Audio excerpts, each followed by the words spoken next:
पृथ्वी की चिंता इकोनॉमी की तरह करनी पड़ेगी, तब जाकर हम पृथ्वी को संरक्षित कर पाएंगे।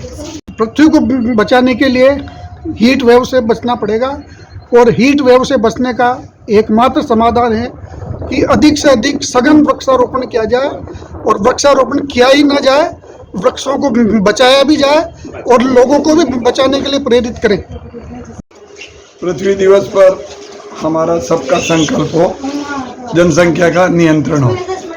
पृथ्वी की सुरक्षा कैसे करें, इसी के तहत ओटा शहर के वो पर्यावरणविद, वो प्रकृति प्रेमी जो इस पूरे वृक्षारोपण में आज हम जहाँ खड़े हुए हैं ये स्मृति वन का स्थान है और हम दो बातों के ऊपर फोकस कर रहे हैं कि आने वाले भविष्य में अगर मानव को बचना है तो उसको ऋणी होना पड़ेगा पृथ्वी का, धरती माँ का, और दूसरा है कि इसका सेफ्टी कवच है वो नेचुरल रिसोर्सेस है, उसको बचाने की हमने एक मुहिम स्टार्ट की है।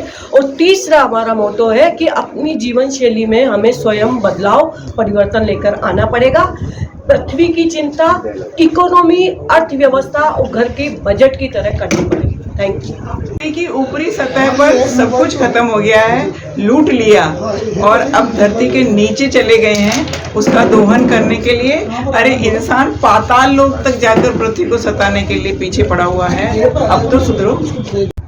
वन्य जीव और वृक्ष बढ़ने चाहिए, नदियाँ अविरल बढ़नी चाहिए, बस मनुष्य की जाति उतनी ही रहे जितनी आज से 100 साल पहले थी, तो ये पृथ्वी सुरक्षित रहेगी, अन्यथा विनाश निश्चित है। और धरती माँ हमें देती ही देती है, ये हम सब देख रहे हैं, किंतु हम क्या देते हैं धरती माँ को, ये हमें देखना है। हम जब नौकरी लगती है तो सबसे पहले हम माँ के लिए वस्त्र लाते हैं, उसका श्रृंगार करने के लिए सामान लाते हैं, जेवर लाते हैं। तो आज हम पृथ्वी को, जो हमारी सबकी माता है, उसका श्रृंगार करने के लिए क्यों नहीं आगे बढ़ रहे हैं। हमें जन्मदिन पर 1 पेड़, विवाह दिवस पर 2 पेड़ और दिवंगत आत्मा की शांति के लिए 11 पेड़ लगाने पड़ेंगे, तब जाकर पानी बचेगा, तब जाकर मिट्टी बचेगी। सारी पॉलिसीज लाती है, लेकिन अगर हम खुद से ईमानदारी रखेंगे तो पर्यावरण भी बचेगा और ये धरती माँ भी। सिर्फ माँ को माँ मत मानिए, थोड़ा सा फील भी कीजिए, चिंतन और मनन कीजिए। माँ हर तरीके से माँ होती है। सोचिए अगर धरती माँ भी अपना हिसाब चुकता करने लग जाए जिस तरीके से आप उसका इस्तेमाल कर रहे हैं, तो सोचिए आप कहाँ होंगे।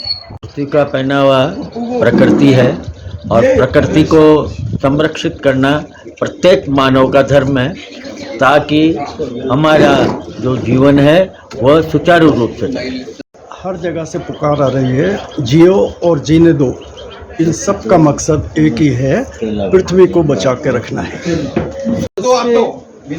हम लोग पॉलीथीन का उपयोग कम से कम करें और पॉलीथीन को अपना कंट्रोल करने का अपना दायित्व निभाएं, उसको बांधकर कचरे से अलग करके उसका निस्तारण करें। ये आज की महती आवश्यकता है। हमें तरोताज़ा सांसें चाहिए, तो वृक्ष हमारा जीवन है, हमारा धर्म है। जय वन रक्षक। मैंने जो चीज़ें यहाँ पे देखी है, लोगों से जन सहयोग की अपेक्षा करेंगे कि जो हम वन क्षेत्र जो विकसित करते हैं, जो वृक्ष हम लगाते हैं, कृपया करके उनको सुरक्षित रहने दें, उनमें गाय भैंसे नहीं चराएं, उनको तोड़े मरोड़े नहीं और सुरक्षा करें। अधिक से अधिक सघन वृक्षारोपण करके पृथ्वी को बचाना है। रोपण करके पृथ्वी को बचाना है और जो अवैध खनन है उसको रोकना है, जिससे वनों का विकास हो। के श्रृंगार को बनाए रखने, ये प्रकृति की देन है और ये हमें इसको बनाए रखेंगे तो हम यहाँ रहेंगे। पेड़ पौधे लगाएं और पेड़ों की सुरक्षा करें। पेड़ जब तक 8 से 10 फीट का नहीं हो जाए तब तक अपने बच्चे की तरह उसकी देखभाल करें।